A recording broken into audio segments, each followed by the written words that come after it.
Glória a Deus. Eu queria trazer uns dados para vocês aqui.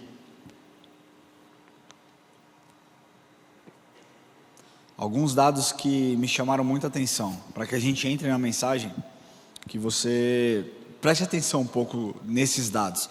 Isso são dados que foram buscados em pesquisas, em estudos e reportagens também. 60% dos jovens entre 16 e 18 anos já tiveram relações sexuais. 60% dos jovens entre 16 e 18 anos. Não é nem jovem, isso é considerado ainda uma fase de adolescência passando, né? No tempo de hoje, existem alguns estudos que apontam que um adulto é somente acima de, de 23, 24 anos. Então, tudo se esticou, mas 60% dessa faixa etária já tiveram relações sexuais. Aproximadamente 30% dos adolescentes entre 13 e 15 anos já tiveram relações sexuais. 30% de adolescentes entre 13 e 15 anos já tiveram relações sexuais. 14 mil atos de relação ou insinuação sexual são exibidas anualmente na TV em horário nobre. Estou falando em televisão aberta. 14 mil inserções de cunho sexual são inseridas na TV em horário nobre todos os anos. E uma pesquisa feita nos Estados Unidos com jovens, 74 responderam que viveriam juntos sem se casar. Ou seja, a gente junta as nossas escovas de dente, a gente não precisa oficializar nem perante Deus, muito menos perante a justiça. Isso já basta para nós nos juntarmos. Segundo uma pesquisa feita pelo Barna Group, que eu cito bastante nas minhas pregações, 41% dos adultos cristãos responderam que viveriam juntos sem se casar. A consequência disso tudo é uma sociedade que tem banalizado o evangelho e vivido o evangelho de uma forma muito superficial, sem conhecer a Deus de forma mais íntima.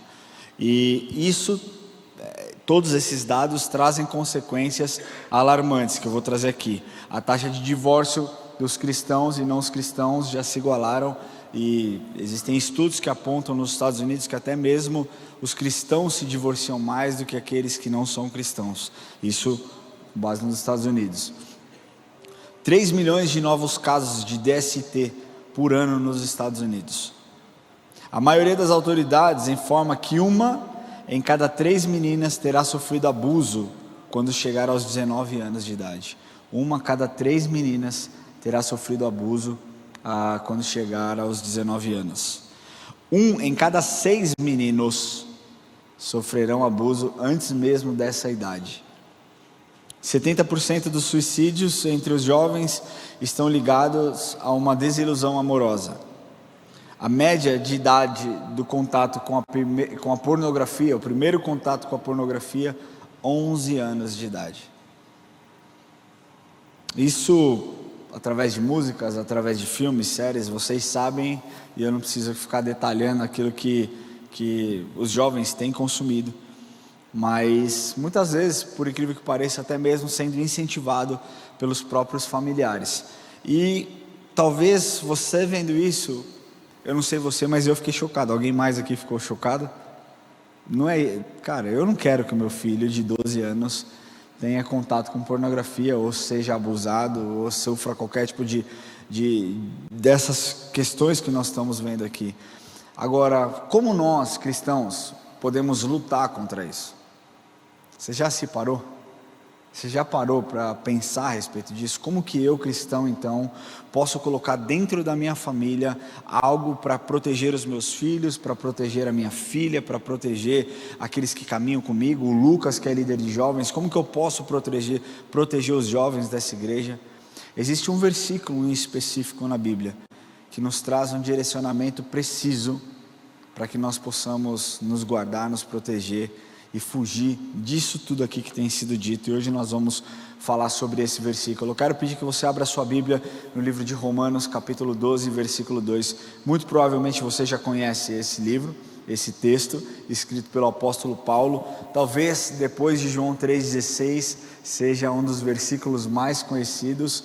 E ele diz lá, eu vou esperar só mais um pouquinho para vocês abrirem.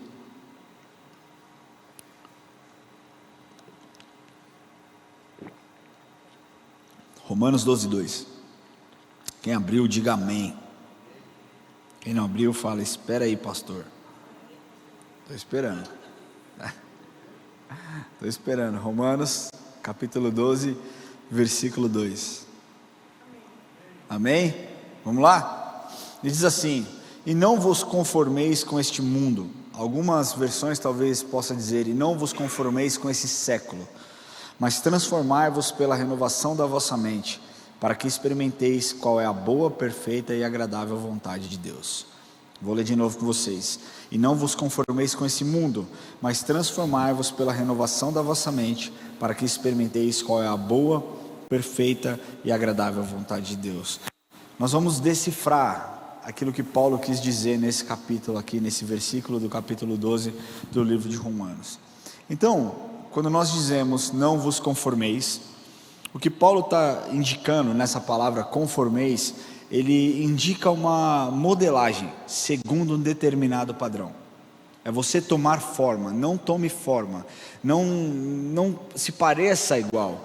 Eu trabalhei durante muito tempo em uma indústria de alumínio. Alguém que trabalha em alguma indústria? Que aí vai ficar mais fácil de você.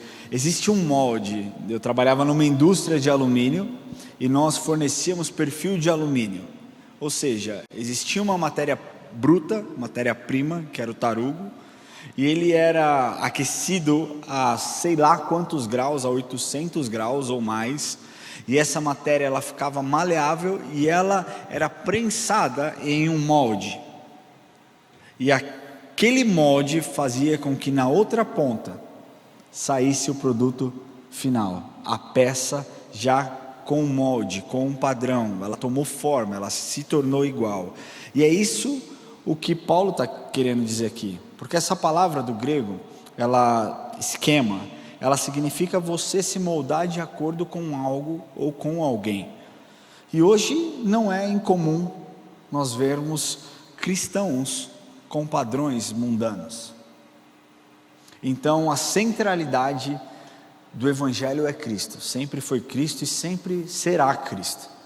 Mas hoje não é comum você ver cristãos que no Natal se vestem de Papai Noel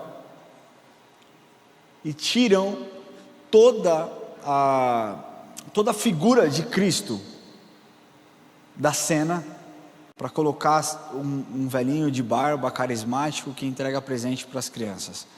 Para mim é um pouco estranho, porque eu não sou, eu não estou aqui condenando ninguém não, tá, gente? Estou só trazendo aqui o que a palavra de Deus diz.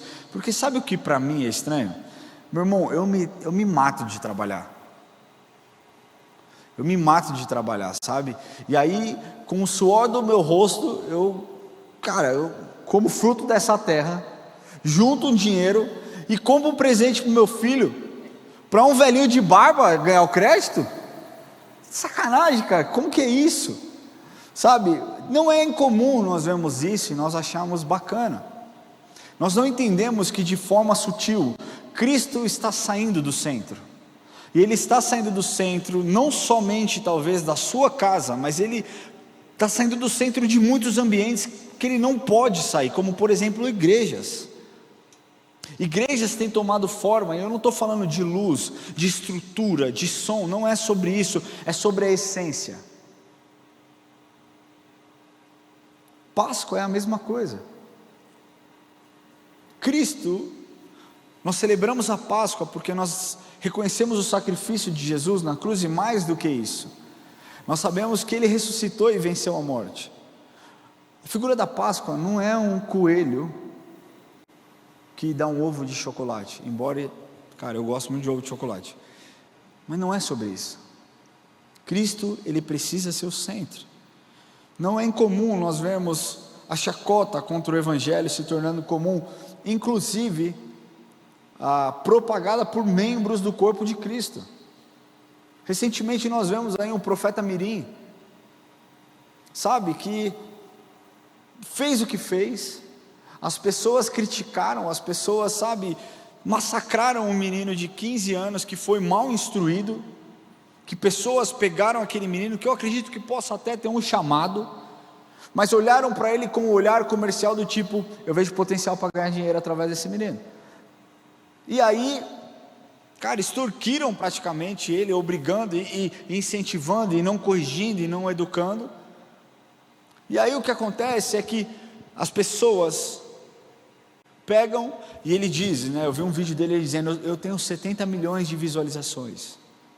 Só que esses 70 milhões de visualizações são 70 milhões de pessoas, ou 70 milhões de vezes que esse vídeo foi visto, não para edificação do corpo de Cristo, mas como chacota. Ou de qualquer lugar que você vê, tem um áudio dele levando uma, sabe, as pessoas usam. Outro dia eu vendo um site esportivo com um jogador que perdeu um gol, e a música de fundo era a voz desse menino orando em línguas. E muitas vezes isso propagado pelos próprios cristãos. Nós não podemos nos conformar com esse mundo. Deixa eu te falar uma coisa, nós não fomos chamados para ser transformados pelo mundo, nós fomos chamados para transformar o mundo. A palavra de Deus, a Bíblia, ela não pode tomar a forma do mundo. O mundo tem que olhar para a palavra de Deus e entender que essa é a resposta que Deus tem para a humanidade.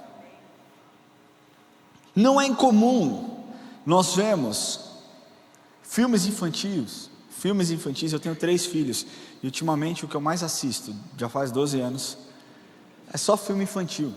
As pessoas falam, você assistiu a série? Eu falei, não, a última série que eu assisti foi Patati Patatá. Você ouviu o EP? Não, porque no meu carro só toca 3 palavrinhas. É a vida de um pai que tem filho há 12 anos, é dessa forma. Mas não é incomum você ver filmes infantis que estão fazendo um paralelo e desmoralizando o Evangelho. Tem um filme que eu assisti não recentemente, mas um tempo atrás, chama Pé Grande.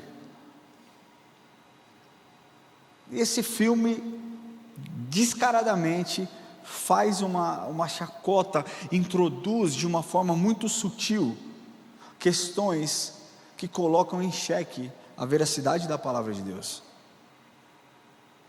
Para adolescentes e jovens, existem muitos programas, muitas músicas, muitas séries de TV.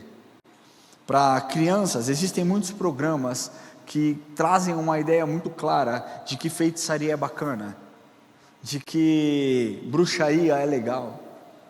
O meu filho mais velho, quando ele era menor, o Enzo, ele gostava de ver um programa, e era muito bacana o programa.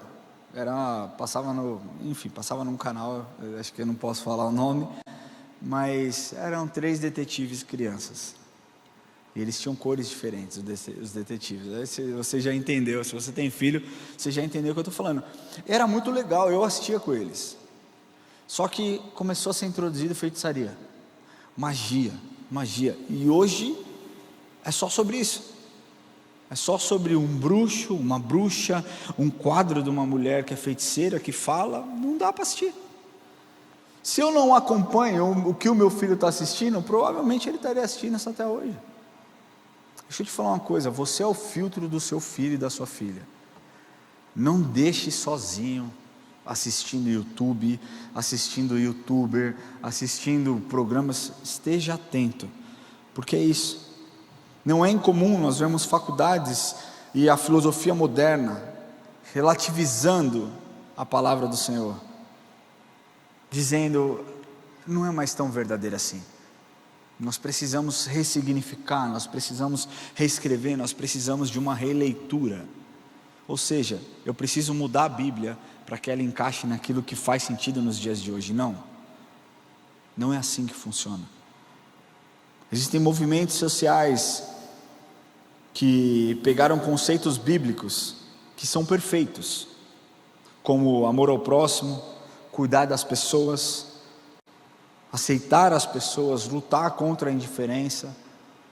E esses movimentos mudaram o discurso e se apropriaram deles, tiraram a imagem de Cristo do lugar e colocaram imagens de homens falhos, como se fossem grandes revolucionários. Deixa eu te falar uma coisa, revolucionário só existe um, se chama Jesus Cristo. Esse sim revolucionou a história da humanidade. Existiram homens e mulheres que foram pessoas importantíssimos na criação, na educação, no desenvolvimento, mas revolucionário, meu amigo, só Jesus. E o que você tem que entender é que você vive nesse mundo, mas você não pertence a esse mundo. E ele diz: não vos conformeis, não tomeis a forma deste mundo. E esse mundo, essa palavra que Paulo quis dizer, ele não quis dizer cosmos, né, que é o mundo físico. Ele usa um termo na definição, se você for pegar no original, que é aeon. E esse aeon, ele pode ser definido de 3 formas. A era presente, ela é simplesmente uma ideia temporal. Aeon pode ser um mundo material, conforme nós podemos ler lá no livro de Hebreus, capítulo 1, versículo 2. Ou então, as condições naturais do homem, o mundo e o seu caráter.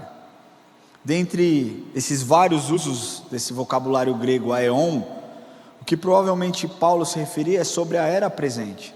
Ou seja, não vos conformeis, não vos torneis formas, não tomeis a forma dessa era presente. Existe alguém, eu li essa frase, eu não consegui achar o autor dessa frase, por isso eu coloco entre aspas, que ele diz assim: a era presente é poderosa influência negativa sobre os crentes, de tal modo que faz com que sejam apenas produtos de seu ambiente, totalmente parecidos e conformados aos que se dizem não convertidos. Quantas pessoas que você conhece, que dizem que frequentam a igreja, quantos atores, quantas atrizes, quantos atletas que se dizem cristãos, quantos músicos, quantos colegas de trabalho, e fazem exatamente a mesma coisa que as pessoas do mundo fazem.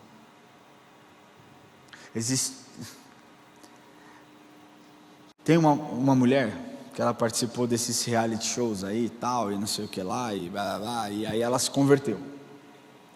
E ela ficou muito crente, ela ia, acho que, sei lá que igreja que ela ia, mas ela ia nessas igrejas neopentecostais e tal, e cara, antes só usava blusa decotada, roupa justa, e ela, cara, colocava a roupa até aqui, estampava inteira, Jesus me salvou, Jesus mudou minha história, Jesus isso, Jesus aquilo.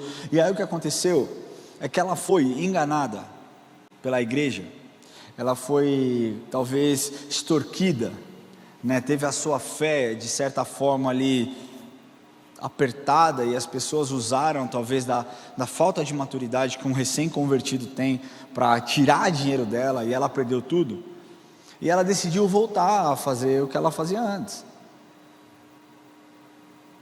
E o bizarro é quando você vê o discurso dela, ela faz filmes adultos hoje, e ela diz: graças a Deus, Deus restituiu na minha vida.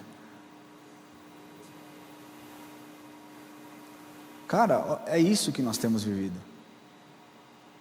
Porque se esses pastores que pastoreavam ela fossem pessoas sérias, conforme a imagem de Cristo, eles não iriam extorquí-la, eles não iriam usar do poder aquisitivo que ela tinha para roubar dinheiro dela, para uso próprio, para ganho pessoal. Muito pelo contrário, eles iam ver uma mulher que realmente, genuinamente queria uma transformação na sua vida, sedenta por um evangelho verdadeiro e não por um evangelho interesseiro. Porque deixa eu te falar uma coisa, Jesus não está nem aí por quanto você tem na sua conta. O que importa para Jesus é o seu coração, não é quantos dígitos você carrega dentro da sua conta bancária. Mas nós vemos isso, as pessoas tomando forma e sendo igual àquelas que estão no mundo, igrejas tomando forma e agindo como predadoras de ovelhas machucadas e desgarradas, o mundo transformando as igrejas, o mundo fazendo com que as igrejas virem um comércio, um balcão de negócios, sendo que nós, da igreja do Brasil e do mundo, deveríamos ser a resposta para aqueles perdidos que entram, para aqueles que entram aqui com um casamento destruído. A igreja deveria ser a resposta. A igreja deveria ser a resposta para aqueles que se sentiram ofendidos, sabe, por pessoas, por pastores, por líderes, e abraçar essas pessoas que ninguém quer abraçar. Nós fomos chamados para isso. Mas não, o que acontece é que o discurso é totalmente contrário as atitudes. E como nós sabemos que as pessoas nos observam muito mais do que elas ouvem, elas simplesmente vão embora e não se permitem ser tratadas pelo Senhor. O foco de muitas igrejas e o objetivo está completamente errado e deturpado. Não é a respeito de quantidade de pessoas, é a respeito de uma qualidade, de um evangelho sendo pregado que gere transformação. O que é melhor para você? Nós estarmos aqui em, 70, 100 pessoas, ouvindo uma palavra de confronto que gere uma mudança em nós, ou eu ter esse auditório aqui lotado com 1.800 pessoas, enchendo linguiça e não falando nada para edificar sua fé? Hoje o que acontece é que, infelizmente, existem muitos que gostam de viver da moda, da hype, gostam de viver de movimentos, e por gostar de viver de movimentos, nunca vão se aprofundar no Evangelho. Mas Paulo continua dizendo: não vos conformais com esse mundo, mas transformai-vos. E essa transformação é uma transformação segundo a imagem e os moldes de Cristo.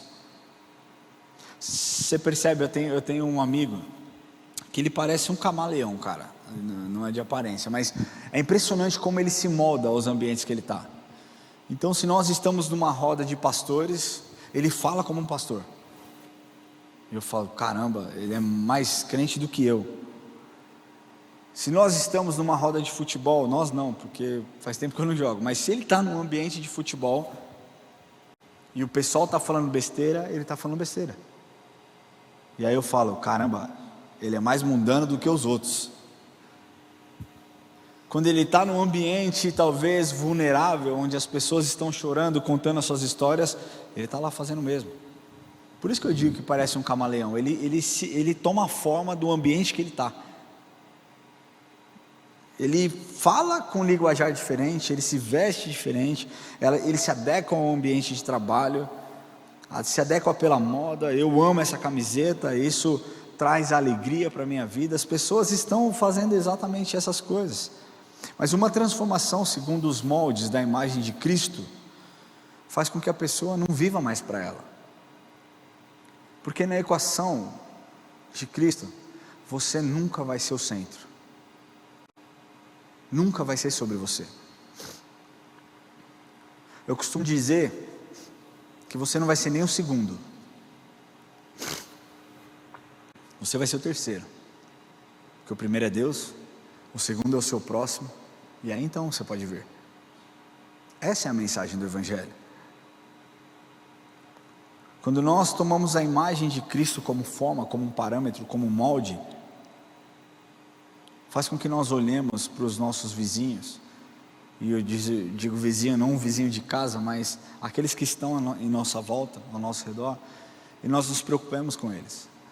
O que você tem vivido? O que você tem chorado? E eu louvo a Deus por essa igreja, de verdade, eu louvo a Deus por essa igreja.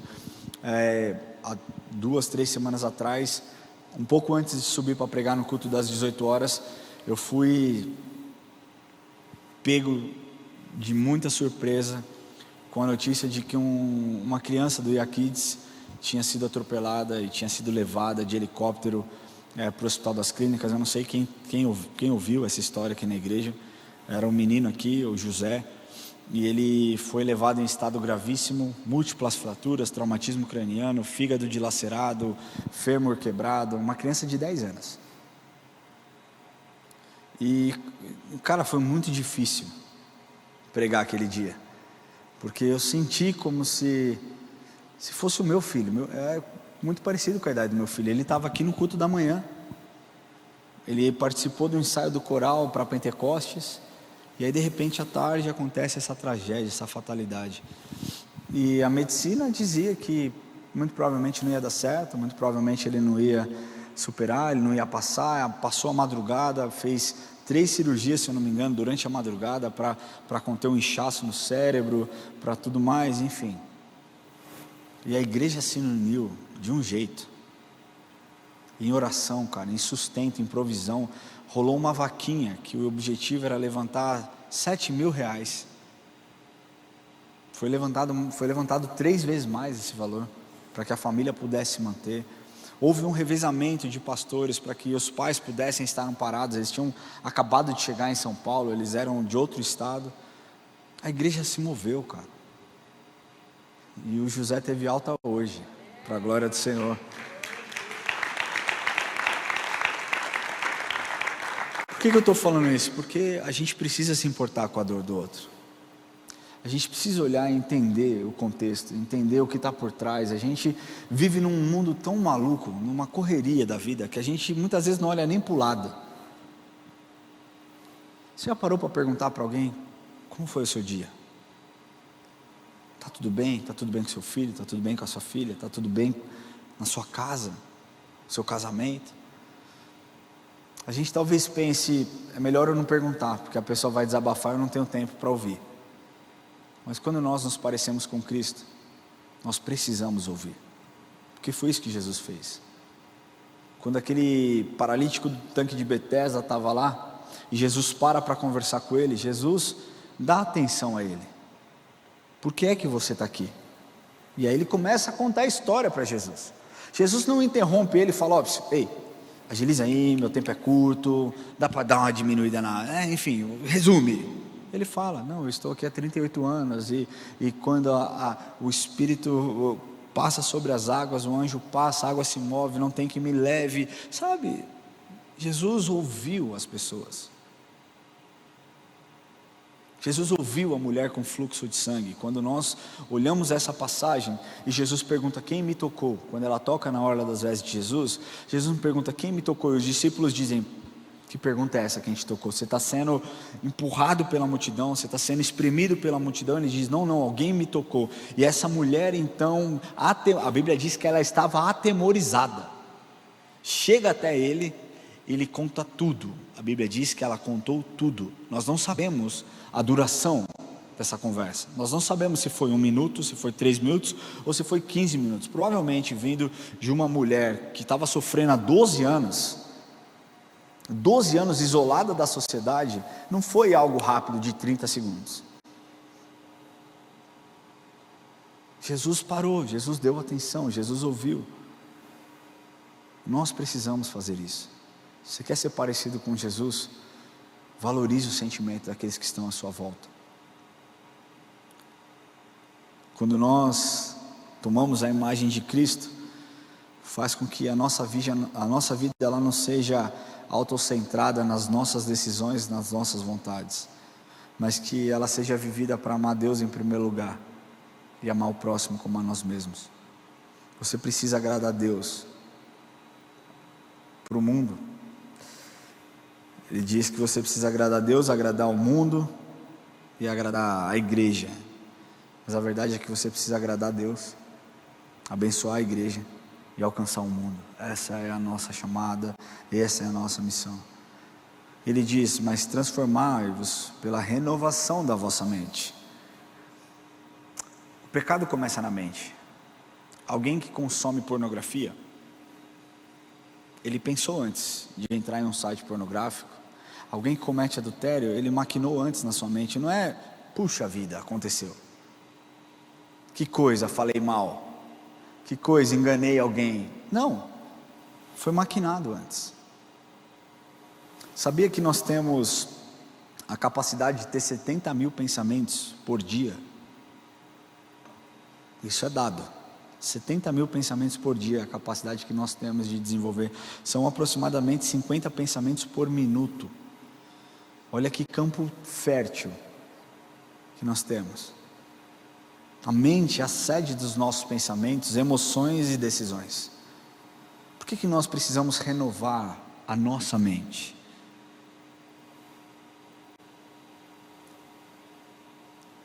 Porque você precisa entender que talvez aquilo que você tem ingerido através da sua mente não tem sido algo saudável e produtivo. Eu amo o McDonald's, mas eu não posso viver de McDonald's.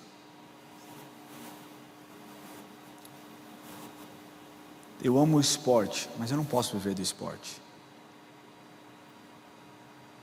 Eu preciso me alimentar de coisas, eu preciso me alimentar de uma refeição balanceada, que vai trazer nutrientes, que vai deixar a minha saúde e forma, para eu cuidar da minha família, para eu cuidar do meu chamado, para eu exercer o meu ministério. Sabe? A gente tem que levar essas coisas a sério. 70 mil pensamentos é muito pensamento por dia. Quando nós nos arrependemos pela renovação da nossa mente, nós somos libertos do domínio do pecado. E aí nós passamos então a ter uma nova concepção de vida. E no processo de renovação da nossa mente, o homem não somente vai se despindo do poder do pecado, mas ele também vai adquirindo virtudes espirituais positivas. E essa cooperação renovadora, ela é feita pelo Espírito, porque não é algo que você pode gerar, mas algo que somente o Espírito pode trazer. E essa renovação, ela pode ser feita de inúmeras formas. A renovação da nossa mente, da sua mente, da minha mente, ela pode ser feita através da oração. E é importante que você faça, é importante que você ore, é importante que você declare sobre a sua mente, a mente de Cristo. A mente de Cristo, eu quero ter a mente de Cristo. Ela pode ser desenvolvida através da leitura da palavra de Deus.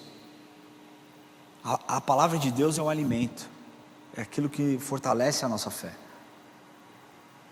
Eu te desafio a ler a palavra de Deus e não ter a sua fé encorajada. Eu duvido que você não vai olhar as histórias que estão lá dentro, histórias verídicas, reais, e falar: uau, aconteceu lá, pode acontecer aqui também. E é por isso que nós vemos pessoas sendo curadas, casamentos restaurados, pessoas sendo libertas, porque o mesmo Deus que operou lá é o Deus que opera ainda nos dias de hoje. É de suma importância que a sua mente esteja ocupada. Coloque louvor.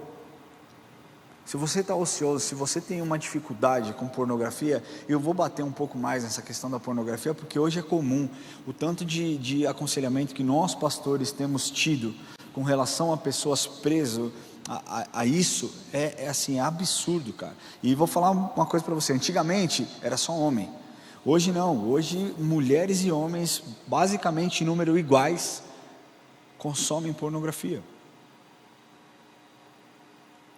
Então como que você pode se preservar? Ocupe a sua mente. Existe um ditado feito pelo poeta inglês William Cowper, que ele diz: falta de ocupação não é repouso. Uma mente absolutamente vazia vive angustiada. Isso explica aquela famosa frase que nós ouvimos, que muitos acham que está na Bíblia, mas não está aqui: mente vazia, oficina do diabo. Isso não está na Bíblia, tá, gente? Mas nós precisamos ocupar a nossa mente com coisas saudáveis, porque a verdade é que quando a sua mente está vazia, existe uma grande chance de você começar a observar coisas, a pensar coisas que não agradam a Deus e tiram o seu foco. Quando você está com a sua mente vazia, você talvez olhe para mulheres de forma diferente. Você talvez olhe para um homem de uma maneira diferente. Você talvez olhe para uma oportunidade de ganhar dinheiro de uma forma ilícita, de uma maneira diferente. Você começa a dizer que não é tão ruim assim. Você começa a justificar os seus erros, e aí no fim acaba colocando a culpa em Deus. Mas quando você renova a sua mente, você não permanece o mesmo. E Paulo vai caminhando para o fim, e ele diz: para que experimenteis. E essa palavra, ela tem sido traduzida como para que você faça a prova. Faça uma prova real, inteira, ou seja, um conhecimento experimental prático e não teórico, mediante uma renovação da sua mente. Quando você tem uma mente cheia das coisas de Deus, embora coisas ruins possam acontecer, não há dúvida na sua mente sobre a bondade dele. Eu estou aconselhando um caso agora, de um cara que acabou de descobrir que foi traído pela esposa. E eu tenho me preocupado com ele, eu tenho mandado mensagem diariamente para ele: como é que você está, como é que estão as coisas, como é que tudo está se desenrolando. E hoje ele me gravou um áudio, ele falou assim: cara, é muito louco como mesmo no momento de tanta dor, de tanta luta, eu olho e eu consigo enxergar a bondade de Deus. Eu não consigo, ele gravou esse áudio para mim hoje, ele fez, eu não consigo culpar Deus por absolutamente nada. Deus é bom. Deus é bom. E é isso, quando a gente tem essa mente renovada, nós sabemos que, embora coisas ruins aconteçam, pega a mesma história desse pequeno José que nós falamos aqui, mesmo nos momentos, assim, ele ia passar por uma cirurgia, chegava a mensagem da mãe, porque rodou nos grupos da igreja: gente, vai dar certo, o José está indo, Jesus está no controle, o José está fazendo a cirurgia agora, e ele vai sair, a gente vai sair daqui, bem, em nome de Jesus. Você fala: cara, eu estou aqui destruído emocionalmente, e a mãe está forte, está que nem uma pedra, uma fortaleza. Por quê? Porque teve a sua mente renovada pela obra do Espírito na vida dela. Quando nós experimentamos, nós entendemos que nós precisamos nos transformar e não nos conformar. Eu acho que hoje o ponto central é isso. Todos nós precisamos de uma transformação, porque muitos estão vivendo em um evangelho confortável, e o conforto é uma praga. O conforto não te deixa o desejo de buscar algo a mais, de forma mais profunda. Quando nós temos a nossa mente renovada, nós entendemos que o nosso papel como corpo de Cristo é influenciar pessoas e não ser influenciados. Quando nós temos a nossa mente renovada e nós experimentamos a boa vontade do Senhor, nós entendemos que, a despeito das lutas, Ele continua sendo bom, Ele continua sendo Cristo e Ele continua no centro. Nós nos transformamos pela palavra de Cristo e não mais pelas filosofias desse tempo. E eu quero concluir essa mensagem perguntando: o que vocês têm feito com isso? Com aquilo que o mundo tem apresentado? Com aquilo que o mundo tem te oferecido? O que você tem feito para evitar com que as coisas desse mundo não coordene, não domine o seu dia a dia? O que você tem feito para banir aquilo que não é de Deus dentro da sua casa? Eu conheci um cara, e ele era um produtor musical quando eu morava lá fora. Ele era um produtor musical muito fera, e ele era ministro de louvor de uma igreja. E ele um dia compartilhando, nós fomos fazer uma viagem missionária para Honduras, e ele compartilhou essa mensagem, ele compartilhou o testemunho dele dentro do ônibus. E ele disse: cara, eu era um produtor musical, e eu, por ser um produtor musical, eu queria estar antenado de tudo que estava acontecendo. Então eu ouvia tanto coisas cristãs quanto coisas seculares. E aí eu vi um clipe de uma determinada pessoa, e aquele clipe era tão sensual que despertou algo em mim. E a partir daquele clipe eu me viciei em pornografia. E eu fiquei 6 anos consumindo pornografia. Meu casamento quase acabou, o meu chamado quase foi destruído, porque eu achei que algo sutil, algo que seria benéfico até mesmo para o meu desenvolvimento ministerial, entrou de uma forma errada e tomou o lugar errado. Então cuidado com o que você tem permitido com que os seus filhos assistam. Existem séries nesses streamings que aparentemente não pega nada, mas olha a fundo, olha qual que é a mensagem, olha a quantidade de cenas talvez de sexo explícito. Não serve para você, não serve para o seu filho assistir. Cuidado com as músicas que eles têm ouvido, sabe? Existem músicas a gente costuma bater muito no funk, né? Não, funk, mas não é só funk não, tá cheio de música gringa, com linguajar pesado, incentivando tanta coisa ruim, falando tanta coisa sobre a feminilidade, sobre o caráter das mulheres. A gente precisa abordar isso, a gente precisa estar ciente disso. E eu aqui, cara, não sou religioso não, tá? Talvez você entrou aqui pela primeira vez, eu acho que quem entrou aqui até foi embora. que eu não estou mais vendo eles aí. Mas eu não sou do tipo do cara que fala, não pode assistir filme porque é pecado, não pode assistir desenho porque é pecado, não pode ouvir música porque é pecado. Não, eu assisto filme secular, eu ouço música secular, mas eu tenho um filtro. Afronta a minha fé? Não. Traz uma mensagem ruim que pode, ministrar coisas pesadas para os meus filhos? Não. Palavras vulgares constam nisso? Não. Então acho que está bom, acho que dá para ouvir. Faça você o seu filtro. O Espírito Santo habita em cada um de vocês, cara, não sou eu. É o Espírito que habita. Começa a perguntar para o Espírito: Espírito, está tudo bem eu ouvir essa música? Está tudo bem eu assistir esse filme, eu assistir esse clipe, eu assistir essa série? E deixa o Espírito te falar. Queria pedir que você feche seus olhos.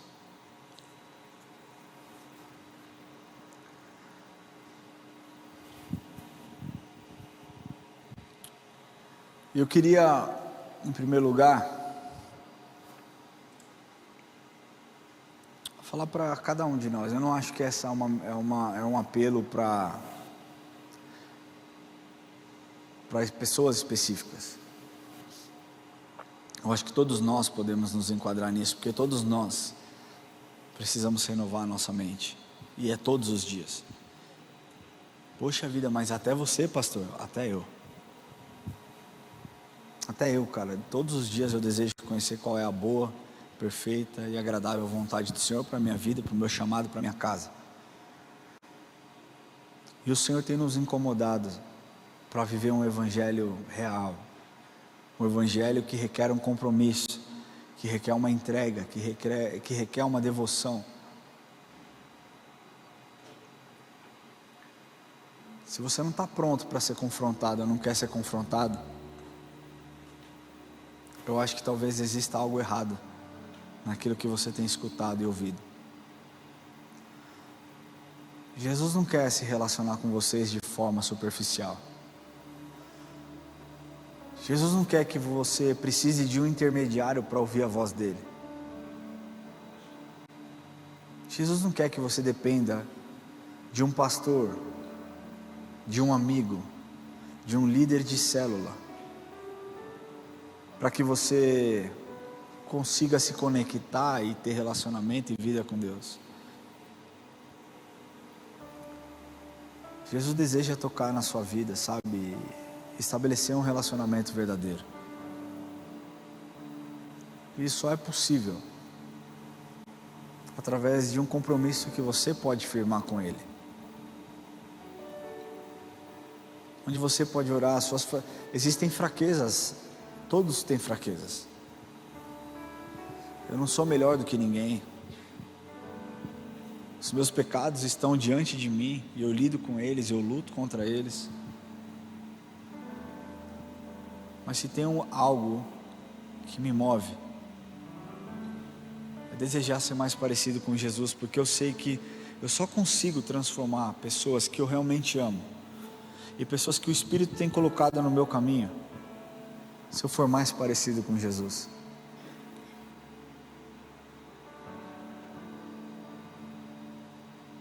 Para que isso aconteça, todos os dias, eu tenho que ter um tempo de busca, um tempo onde eu confesso os meus pecados, onde eu reconheço quem Ele é, e um tempo onde eu reafirmo o meu desejo de ser parecido e servi-lo com todo o meu corpo, toda a minha alma, e toda a minha integridade, a minha capacidade, seja lá aquilo que Ele tem colocado em minhas mãos.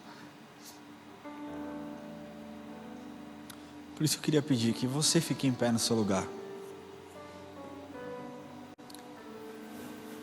E que você possa tirar um tempo para falar com o Senhor.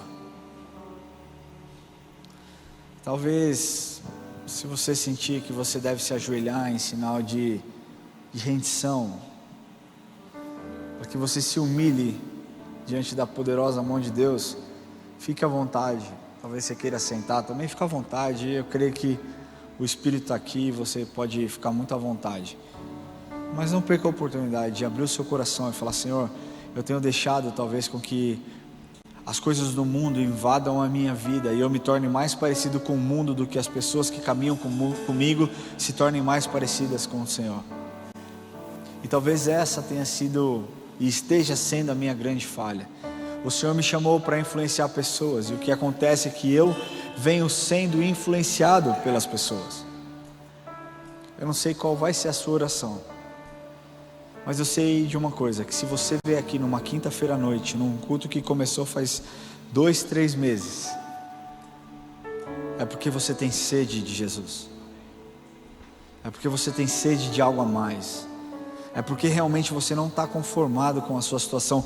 Isso aqui nem é parte da rotina do crente, ir à igreja às quintas-feiras, tirando quem era do Bola de Neve, mas que não é rotina da nossa igreja, não é rotina da maioria das igrejas. Nós não estamos num domingo, num dia convencional, onde os brasileiros estão acostumados a ir às igrejas católicas ou às igrejas evangélicas. Então eu sei que se você está aqui é porque você quer algo a mais do Senhor, você quer se relacionar com o Senhor. Então enquanto nós estivermos adorando ao Senhor, fale com Jesus no seu lugar aí, e acerte as contas com Jesus. Peça perdão, se humilhe diante dele, reconheça o quão falho você é, mas não deixe de falar com Jesus, amém? Nós queremos entregar ao Senhor, Deus, tudo aquilo que nós temos vivido, Senhor. Nós queremos dizer, Deus, que realmente nós precisamos ser transformados pelo Senhor. Nos ajude, Senhor, a nos parecer mais contigo, Jesus. Que nós possamos ter a nossa mente renovada. Que o Senhor limpe, Senhor, do nosso coração toda distração. Tire do nosso caminho tudo aquilo que gere distração, tudo aquilo que nos afaste de Ti. Nós desejamos, Deus, cada vez mais estar no centro da Sua vontade e ser parecidos com o Senhor. Nós Te agradecemos, Deus, por esse tempo de estudo, por esse tempo, Senhor, onde o Senhor se revelou. E eu peço que o Senhor abençoe cada um dos nossos irmãos que estão aqui, e que o Senhor fale com eles, que o Senhor os leve em segurança, que o Senhor os guarde e os livre de todo mal. Eu peço, Deus, que o dia de amanhã deles seja um dia realmente que eles possam ver a diferença através da mensagem que foi dita agora. Que eles influenciem, que eles mudem o ambiente e que eles brilhem no Senhor. Em nome de Jesus, Pai. Nós oramos, Pai nosso que estás no céu, santificado seja o Teu nome. Venha a nós o Teu reino, seja feita a Tua vontade, assim na terra como no céu. O pão nosso de cada dia nos dai hoje, e perdoa as nossas dívidas, assim como nós perdoamos os nossos devedores. E não nos deixes cair em tentação, mas livra-nos do mal, pois Teu é o reino, o poder e a glória para sempre. Amém, amém. Glória a Deus, família. Deus abençoe, que vocês tenham uma noite de paz, descanso, e nos vemos domingo, em nome de Jesus. Deus abençoe.